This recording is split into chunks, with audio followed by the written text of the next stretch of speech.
आइए दिखाते हैं आज खबरदार में क्या है खास। आज हम आपको बताएंगे कि बीजेपी के राष्ट्रीय अध्यक्ष अमित शाह ने क्यों बैठे बिठाए नया झंझट मोल लिया है। उन्होंने ऐसा क्या कह दिया है कि चुनाव आयोग उन्हें तलब कर सकता है, और जो कहा है उसके पीछे उनका इरादा क्या है। इसके अलावा बात होगी बीजेपी और शिवसेना के बीच दुश्मनी की। महाराष्ट्र में बीजेपी शिवसेना सरकार कल 1 साल पूरा करेगी, लेकिन सरकार का पहला बर्थडे हैप्पी नहीं दिख रहा। दोनों पार्टियां बेसुरा राग अलाप रही हैं। क्या कहा उद्धव ने, उसके जवाब में क्या कहा देवेंद्र फडणवीस ने, बताएंगे आपको। दिल्ली के कूड़ा संकट पर केजरीवाल के अखबारी विज्ञापन का भी पोस्टमार्टम करेंगे। आपको यह जानना चाहिए कि कूड़ा संकट पर छपे बड़े विज्ञापन का सच क्या है। अब बात अभी आ रही ब्रेकिंग न्यूज की। चुनाव आयोग ने बीजेपी को झटका दिया है। बिहार चुनाव के दौरान 2 विज्ञापन ऐसे इस्तेमाल हो रहे थे जिन पर फौरन रोक लगा दी गई है। पहला जो विज्ञापन है वो अल्पसंख्यकों के आरक्षण को लेकर था। दूसरा विज्ञापन यासीन भटकल की गिरफ्तारी को लेकर था। आज महागठबंधन के नेताओं ने बीजेपी की चुनाव आयोग में शिकायत की थी और अब खबर है कि इस पर रोक लगा दी गई है। हमारे साथ हमारे संवाददाता हिमांशु मिश्रा इस वक्त जुड़ रहे हैं। हिमांशु, झटका तो बड़ा है क्योंकि 2 ऐसे मुद्दे हैं ये भारतीय जनता पार्टी के लिए जो बिहार चुनाव में पोस्टर ही नहीं भाषणों में भी इस्तेमाल हो रहे थे। बिल्कुल श्वेता, बीजेपी के लिए ये बहुत बड़ा झटका है कि इलेक्शन कमीशन ने उनकी दोनों एडों पे बैन लगा दिया है कि एक एड में जब वो दलितों के को जो मिला आरक्षण है उसका हिस्सा मुसलमानों को देने के बारे में था, और दूसरा वोट की खेती के लिए जो यासीन भटकल से को रिलेट करते हुए ऐड दिया गया था। उन दोनों ऐडों पर बीजेपी को झटका लगा। इलेक्शन कमीशन ने उनको तत्काल प्रभाव से बंद करने के लिए कहा है। बहुत शुक्रिया हिमांशु इस पूरी जानकारी के लिए। अब भारतीय जनता पार्टी के प्रचार की ही हम बात करते हैं। अमित शाह ने दरअसल एक बयान दे दिया था कि अगर भारतीय जनता पार्टी जीतती है बिहार में तो जश्न पाकिस्तान में मनेगा। इसे लेकर भी खूब बवाल मचा और जो शिकायत थी वो विपक्षी दलों ने आगे पहुंचाई। बिहार में चौथे चरण के चुनाव से पहले बीजेपी अध्यक्ष अमित शाह इसे पाकिस्तान तक ले गए। शाह ने वोटरों को यह पैगाम देने की कोशिश की है कि कहीं बीजेपी हार गई तो पाकिस्तान में पटाखे फोड़े जाएंगे। गलती से भी अगर भारतीय जनता पार्टी बिहार में हार गई तो जय पराजय तो बिहार में होगी, पटाखे पाकिस्तान में जाकर चलेंगे। अमित शाह ने आरजेडी नेता शहाबुद्दीन की बिगड़ैल छवि का हवाला भी दिया, जिनके इलाके में रविवार को वोटिंग होनी है। अगर लालू नीतीश का सरकार होता है तो सबसे ज्यादा खुद मोहम्मद शहाबुद्दीन होंगे। मोहम्मद शहाबुद्दीन। बीजेपी को लगता है कि शाह के ये दोनों बयान चौथे और 5वें चरण की वोटिंग से पहले लगाया गया मास्टर स्ट्रोक है। चौथे और 5वें चरण में बिहार में 112 सीटों पर वोटिंग होनी है। इसमें से 74 सीटों पर 15% से ज्यादा मुस्लिम वोट है, जबकि 23 सीटों पर 30% से ज्यादा मुस्लिम वोट है। यानी बीजेपी की कोशिश वोटों के ध्रुवीकरण पर है। जिस रक्सौल में शाह ने बयान दिया वो भी, और शहाबुद्दीन के हवाले से जिस सीवान क्षेत्र की बात हुई वो भी, दोनों ही क्षेत्र काफी संवेदनशील माने जाते हैं। बीजेपी को लगता है कि पाकिस्तान का मसला तो तुरुप्का इक्का है जो वोटरों को बीजेपी के पीछे लामबंद कर देगा। शायद इसीलिए बीजेपी नेता सुशील मोदी प्रधानमंत्री मोदी का नाम लेकर चीन और पाकिस्तान को चुनाव में घसीट लाए। मैं बिहार की जनता से यही अपील करूंगा कि नरेंद्र मोदी को कमजोर मत होने दीजिए। आज अगर चीन और पाकिस्तान किसी एक आदमी से डरता है उसका नाम नरेंद्र मोदी है। लालू, नीतीश, सोनिया के महागठबंधन को लग रहा है कि अमित शाह ने अपनी आखिरी चाल चल दी, इसलिए इन नेताओं ने तुरंत चुनाव आयोग का दरवाजा खटखटाया। रक्सौल में गणेश शंकर के साथ सुजीत झा, पटना, आज तक। दरअसल बयान हिंदुस्तान में दिया गया, इस तरह की प्रतिक्रियाएं आई और इन सारी प्रतिक्रियाएं और जो बयान है उन सब को उठाकर पाकिस्तानी मीडिया ने खूब सवाल खड़े कर दिए कि क्या भारत में किस तरह की स्थिति हो गई है, कैसा माहौल है। अब पाकिस्तान के माहौल के बारे में जिक्र क्या करें, लेकिन इस तरह की बयानबाजी न हो, न पक्ष से न विपक्ष से, कि उसे देश के बाहर इस्तेमाल किया जाए। बहरहाल बिहार चुनाव प्रचार में कुछ न कुछ नया दिख ही जाता है। अब चौथे चरण की वोटिंग होनी है। आज प्रधानमंत्री नरेंद्र मोदी ने नीतीश पर हमला किया और एक सांस में 33 घोटालों की सूची जनता को थमा दी। अलकतरा घोटाला, दवाई खरीद घोटाला, ट्रांसफार्मर खरीद घोटाला, एस्टीमेट घोटाला, इंजीनियरिंग कॉलेज नॉमिनेशन घोटाला, फर्टिलाइजर सब्सिडी घोटाला, मस्टर रोल घोटाला, राशन किरासन घोटाला। बिहार की जंग का 3 पड़ाव खत्म हो चुका है, महज 2 बाकी रह गए हैं। यानी वक्त कम है, लेकिन विरोधियों पर हथियार की फहरिस्त काफी लंबी। महज 80 सेकंड में 30 घोटालों का जिक्र। चावल घोटाला, ड्रॉल और डबल पे घोटाला, रेलवे में भी घोटाला, और जिस घोटाला में आपके महाशय को सजा हुई है, वो चारे की तो बात करता ही नहीं हूं। विकास के मुद्दे से शुरू हुई लड़ाई पाकिस्तान और घोटाले के आरोपों तक पहुंच गई है। कुछ मुद्दे छूट भी रहे हैं, लेकिन आरक्षण का मसला दोनों ओर से एवरग्रीन है। पहले महागठबंधन ने घेरा, अब बीजेपी की ओर से सवाल पूछे जा रहे हैं। 24 अगस्त को उन्होंने पार्लियामेंट में जो भाषण किया था, उसका दस्तावेज मेरे पास मौजूद है। यही बात उन्होंने कही थी कि दलितों का, महादलितों का, आदिवासियों का, पिछड़ों का, अति पिछड़ों का आरक्षण में से हिस्सा निकाल करके संप्रदाय के आधार पर आरक्षण दिया जाए। ये उन्हीं का भाषण है। उनको मैं चुनौती देता हूं, हिम्मत हो तो जवाब दे। चौथे चरण का चुनाव प्रचार खत्म होने से पहले प्रधानमंत्री ने बाहरी होने के आरोप का भी जवाब दिया। पूछा, नीतीश बाबू सोनिया गांधी को क्या कहेंगे? बिहार में मोदी की बातें जब मुख्यमंत्री तक पहुंची तो उन्होंने भी पलटवार किया। ट्वीट में लिखा, मोदी जी की बांटने वाली भाषा पर हैरान हूँ। मुझे चिंता हो रही है कहीं बिहार हारी हुई जंग को जीतने की हताशा में देश पर उनकी पकड़ कमजोर न हो जाए। आरोप भी हैं, प्रत्यारोप भी, वार भी है, पलटवार भी। 1 नवंबर को 7 जिलों की 55 सीटों पर वोट के लिए सारे तीर तरकश से निकाले जा चुके हैं। मुजफ्फरपुर से बालकृष्ण के साथ हिमांशु मिश्रा, गोपालगंज, आज तक। बिहार में तो चुनाव चल रहे हैं, लेकिन महाराष्ट्र में सरकार है, 1 साल पूरा होना है। लेकिन बीजेपी शिवसेना सरकार के जो पहला जन्मदिन है उस पर हैप्पी बर्थडे की धुन नहीं बजती नजर आ रही है। सरकार कल 1 साल पूरा कर रही है और आज आलम यह है कि उद्धव ने राहें जुदा करने की धमकी दे दी। देवेंद्र फडणवीस ने भी तंग आकर आखिरकार कह दिया कि जो करना है कर लें। कोई हमारा साथी हो या हमारा अपना भी हो, अगर गैर कानूनी काम करेगा तो उसके ऊपर कार्रवाई तो होगी ही। एक दिन पहले ही महाराष्ट्र के मुख्यमंत्री देवेंद्र फडणवीस आज तक के कार्यक्रम मंथन में शिवसेना से अपने संबंधों को ठीक ठाक बताने की हर मुमकिन कोशिश कर रहे थे। और एक दिन बाद ही कल्याण डोंबिवली चुनाव प्रचार के आखिरी लम्हों में शिवसेना के वरिष्ठ नेता और public works minister Eknath Shinde ने रैली में ही इस्तीफा दे दिया। आरोप जड़ा राज्य सरकार पर कि वो शिवसेना कार्यकर्ताओं का उत्पीड़न कर रही है। शिवसेना अध्यक्ष उद्धव ठाकरे ने इस गुस्से की आग में ये कहते हुए घी डाल दिया कि वो समर्थन वापस भी ले सकते हैं। जर का इकडे राहून माझ्या शिवसैनिकाला तडीपार करण्याची नोटीस देणार असेल तर हे सरकार भी तडीपार केल्याशिवाय राहणार नाही, एवढं लक्षात ठेवा। बीते कुछ दिनों से शिवसेना बीजेपी के बीच जारी तकरार अब नए मोड़ पर है, क्योंकि कल तक शिवसेना की हरकतों पर नर्म रुख दिखा रहे मुख्यमंत्री ने तीखे बोल बोल कर जवाब दिया।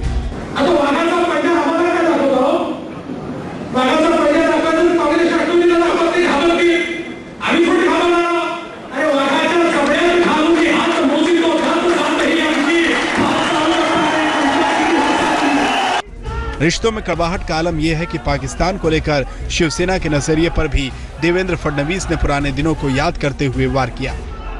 काही लोकांना कधी मजबूत समजत होतो, चांगला समजत होतो, पण तेही अलीकडच्या काळात नाटक कंपनीमध्ये शामिल झाले। सामना में सरकार पर लगातार वार और फिर दशहरा रैली में सरकार को सीधे घेरने के बाद अब बीजेपी ने भी जवाब देना शुरू किया, तो मतलब साफ है कि रिश्ते हद से ज्यादा बिगड़ चुके हैं। लेकिन बड़ा सवाल वही है कि क्या इतने बिगड़े रिश्तों के बावजूद दोनों सत्ता में साथ रहेंगे? हालांकि जब मुंबई मंथन में इसी सवाल पर दोनों पार्टियों का सामना करवाने की कोशिश हमने की तो उनकी तरफ से यही एक जवाब आया कि दरअसल अभी चुनाव चल रहे हैं और अंदर जो है वो सब कुछ ठीक है। बहरहाल महाराष्ट्र से चलिए अब हम कूड़ा कूड़ा दिल्ली पार्ट 2 की बात करते हैं, क्योंकि दिल्ली सरकार और एमसीडी के झगड़े में दिल्ली के लोगों के लिए सांस लेना एक बार फिर दूभर हो गया है। दिल्ली की सड़कों पर कूड़ा फैला हुआ है, लेकिन सफाई कोई नहीं कर रहा। केजरीवाल सरकार ने अखबार में विज्ञापन छपवाकर यह बताया कि उसने एमसीडी को पैसा दे दिया था।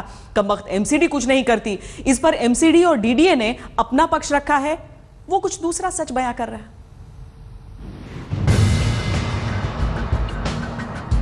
दिल्ली में कूड़ा कूड़ा, लेकिन सफाई अखबार में। सफाई कर्मचारियों की हड़ताल को लेकर केजरीवाल सरकार ने कमोबेश सभी अखबारों में पूरे एक पेज का विज्ञापन छपवाया। इस विज्ञापन में आरोप लगाया कि एमसीडी को 2370 करोड़ रुपए दे दिए गए हैं, जो पिछले साल से 511 करोड़ रुपए ज्यादा हैं, जबकि एमसीडी के डीडीए पर 1500 करोड़ रुपए बकाए हैं। इन आंकड़ों की भूल भुलैया में दिल्ली के लोगों को उलझाकर केजरीवाल सरकार ये जताना चाहती है कि दिल्ली की गंदगी से उसका कोई लेना देना नहीं है। नहीं, दिल्ली सरकार स्थिति स्पष्ट कर रही है और बार बार ये परसेप्शन क्रिएट करने की कोशिश की जा रही है कि तनख्वाह का विषय है। तनख्वाह सितंबर महीने तक की मिली है, जो मैंने प्रेस कॉन्फ्रेंस में बोला था, और जो इशू है वो रखा है जनता के सामने। जवाब डीडीए की तरफ से आया कि केजरीवाल सरकार झूठ बोल रही है कि 1550 करोड़ रुपए उस पर कोई बकाया है, बल्कि ये बताया कि एमसीडी ने 1285 करोड़ रुपए की प्रॉपर्टी टैक्स की मांग की थी और ये मामला कोर्ट में है।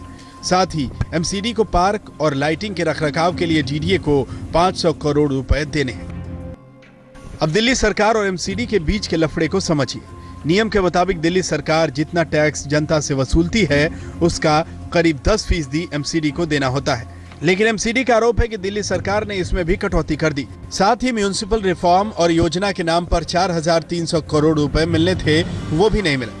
दिल्ली सरकार से एमसीडी ने यह भी पूछा है कि जब हर साल आपका टैक्स कलेक्शन बढ़ जाता है, तो फिर एमसीडी के लिए चौथे वित्त आयोग को लागू क्यों नहीं करते, ताकि उसे 6176 करोड़ रुपए मिल जाते। गड़बड़ झाले का कूड़ा तो दिल्ली में उसी वक्त फैल गया था जब 3 साल पहले एमसीडी को 3 हिस्सों में बांटा गया। तब ये कहा गया कि सभी हिस्सों को स्पेशल पैकेज मिलेगा, लेकिन आज तक वो दिन नहीं आया। दिल्ली सरकार ने विज्ञापन के जरिए नगर निगम पर निशाना साधा, तो नगर निगम ने भी आंकड़ों के जरिए इसका जवाब दिया। लेकिन इस आंकड़े और विज्ञापन के इस खेल में जनता को क्या मिला, ये तो पता नहीं है, लेकिन इतना तय है कि इससे नुकसान सिर्फ दिल्ली को ही हो रहा है। कैमरामैन राकेश के साथ रोहित मिश्रा, दिल्ली, आज तक। त्योहार के वक्त ऐसी स्थिति बहुत ज्यादा मुश्किलें खड़ी कर रही है। बहरहाल आइए अब देखते हैं दिन भर की कुछ और अहम खबरें। बिजली कंपनियों को लेकर केजरीवाल सरकार को जोर का झटका लगा है। हाई कोर्ट ने बिजली कंपनियों के ऑडिट कराने के सरकार के फैसले को गलत ठहराया है, यानी अब ऑडिट पर रोक लग गई है।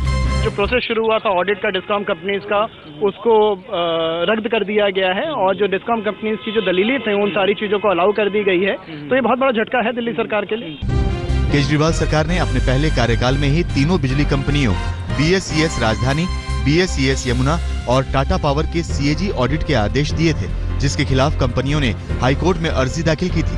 पहले हाईकोर्ट की सिंगल बेंच ने सीएजी ऑडिट की इजाजत दे दी थी, लेकिन कंपनियों ने डबल बेंच में दोबारा अपील की। इस बार कंपनियों को राहत मिली और ऑडिट पर रोक लगा दी गई। फैसले के बाद केजरीवाल ने ट्वीट किया, मैं दिल्ली के लोगों को सस्ती बिजली मुहैया कराने को लेकर वचनबद्ध हूँ। हमारी लड़ाई जारी रहेगी। सरकार के अपने दावे हैं, लेकिन सवाल ये कि सस्ती बिजली के सपनों का क्या होगा। झारखंड की राजधानी रांची में आरएसएस कार्यकारिणी की बैठक शुरू हुई तो आरक्षण को लेकर संघ के नेताओं का एक बार फिर सवालों से सामना हुआ। पहले मोहन भागवत के बयान को लेकर विवाद झेल चुके नेताओं ने इस बार गोलमोल जवाब दिया। हाँ, धर्म के नाम पर आरक्षण के विरोध की बात जरूर की। रिलीजन आधारित आरक्षण के लिए संविधान में आज प्रावधान नहीं है। जहाँ जहाँ जिन प्रांतों में प्रयास किया, उन प्रांतों में, उन राज्यों में, वहाँ के न्यायालय ने इसको बिल्कुल खारिज कर दिया है। 3 दिनों तक चलने वाली आरएसएस कार्यकारिणी की बैठक में मोहन भागवत समेत तमाम दिग्गज नेता कई अहम मुद्दों पर माथापच्ची करेंगे। बातचीत के एजेंडे में धार्मिक आबादी पर चर्चा भी शामिल है। बीफ को लेकर विवादों की नई किश्त कोलकाता में सामने आई। वामपंथी सिविल ग्रुप के सदस्यों ने बीफ पार्टी का आयोजन किया, जिसमें साहित्य और सियासत समेत अलग अलग क्षेत्रों के लोग शामिल हुए। सिविल सोसाइटी के सदस्यों ने चेतावनी दी कि खाने पीने की आदतों पर पाबंदी की कोशिश बर्दाश्त नहीं की जाएगी। That no one has any right or authority to step into my food habit and say, don't take this food, take that food. We are against that. गौरतलब है कि पश्चिम बंगाल में गोहत्या और गोमांस पर पाबंदी नहीं है। महाराष्ट्र में औरंगाबाद से शिवसेना के सांसद तहसीलदार को गाली देने के विवाद में फंसे तो सियासी तलवार भांजने में तनिक भी देर नहीं किया। महाराष्ट्र के मुख्यमंत्री राहत कोष में 8 लाख का वो फंड लौट गया है जो 15 डांसरों को थाईलैंड के एक कार्यक्रम में हिस्सा लेने के लिए जारी किया गया था। सांस्कृतिक कार्यों के लिए जो राशि मेरे पास थी उसमें से मैंने पैसा उनको 8 लाख रुपया, 7.5 लाख रुपया, 8 लाख रुपया उनको मैंने दिया। विदेश जाने के लिए जिन डांसरों को सीएम राहत फंड से पैसे दिए गए वो सचिवालय जिमखाना के कर्मचारी हैं। आरटीआई से इसका खुलासा होने के बाद विवाद खड़ा हुआ था। विपक्ष ने सवाल दागे थे कि राज्य में जब सूखे से किसान परेशान हैं, तो सीएम राहत कोष से डांसरों को फंड क्यों जारी किए गए। संता बंता के जोक्स यानी सरदारों पर बनाए जाने वाले चुटकुलों पर रोक लग सकती है। आज सुप्रीम कोर्ट ने जोक्स पर बैन लगाने की अर्जी मंजूर कर ली है। इस अर्जी में कोर्ट से अपील की गई है कि सरदारों के जोक्स वाली करीब 5000 वेबसाइट पर पाबंदी लगाई जाए। ये वेबसाइट जब बैन होगी तो एक हेल्दी एनवायरनमेंट बनेगा जिसमें हम एक आम सिटीजन की तरह हमारी इज्जत बनेगी और लोग हम जब समाज में बैठते हैं तो हमारा मजाक नहीं उड़ाएंगे। देश की सबसे बड़ी अदालत ने फिलहाल अगली सुनवाई की तारीख तय नहीं की है। ये मोटरसाइकिल रोंगटे खड़े कर देने वाली वारदात की दास्तान है। कहानी महाराष्ट्र में रायगढ़ के अलीबाग की है। मोटरसाइकिल महाराष्ट्र पुलिस के सिपाही निकेश पाटिल की थी, जिसमें एक दूसरे सिपाही प्रहलाद पाटिल ने खदान में इस्तेमाल होने वाले जिलेटिन और डेटोनेटर लगा दिए। जैसे ही मोटरसाइकिल मालिक ने इसे स्टार्ट किया, जोरदार धमाका हुआ और निकेश पाटिल नाम के सिपाही की मौत हो गई। दरअसल मामला प्रेम प्रसंग का था। दोनों सिपाही निकेश और प्रहलाद एक ही महिला सिपाही से प्यार करते थे। प्रहलाद ने निकेश को रास्ते से हटाने के लिए खूनी साजिश तैयार की और मोटरसाइकिल में विस्फोटक लगा दिए। पुलिस ने आरोपी प्रहलाद पाटिल को गिरफ्तार कर लिया है।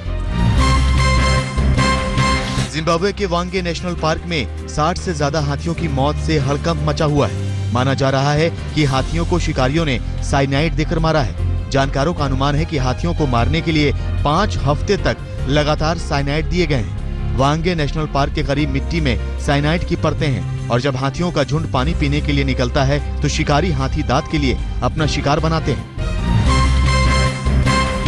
पाकिस्तान के पूर्व क्रिकेटर और तहरीके इंसाफ पार्टी के नेता इमरान खान का एक बार फिर तलाक हो गया है। करीब 10 महीने पहले इमरान ने रेहाम खान नाम के पत्रकार से निकाह किया था, लेकिन अब दोनों ने अलग रहने का फैसला किया है। इमरान और रेहाम के बीच पिछले कुछ दिनों से सब कुछ ठीक नहीं चल रहा था।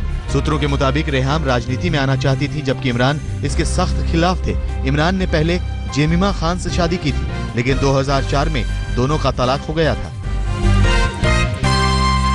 खबरदार देखो सोना जी तो कॉन्टेस्ट में कल के सवाल के विजेता, पहले हम आपको बता दें,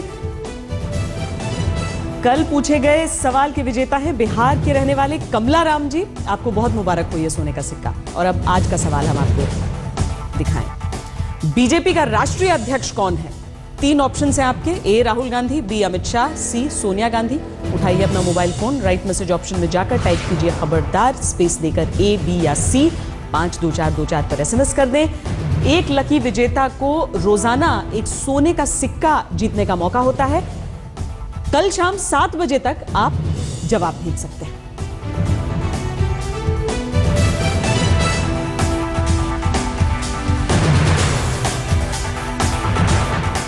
और अब हम आपको दिखाते हैं कि चांद किस तरीके का आसमान में नजर आ रहा है। करवा चौथ का मौका है, व्रत तोड़ने के लिए सब बहुत देर से इंतजार कर रहे हैं।